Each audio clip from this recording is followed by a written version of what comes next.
You've probably heard about the asteroid impact that led to the extinction of the dinosaurs. But that's by no means the only impact that Earth has experienced. In fact, scientists have found almost 200 impact craters all over the world. An important question, then, is how often do these impacts occur? Is the rate steady, or has it changed over time?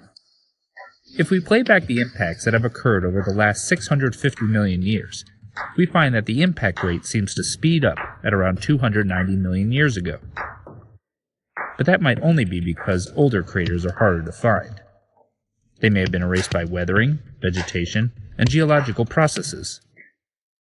To test this, scientists have now looked to our nearest neighbor in space, the Moon. The Moon and the Earth are close enough that they should share the same impact history. But the Moon isn't subject to the forces that might erase impact craters on Earth.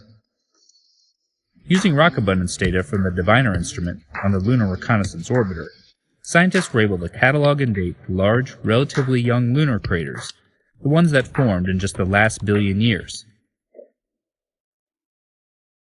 And when they plot those over time, they see the same speed up at around 290 million years ago. The change in the cratering rate isn't just an artifact of the crater record on Earth. It's real. The Moon is like a time capsule, preserving the geological history of the Earth-Moon system. By studying the Moon, we can learn a great deal about the history of our own planet.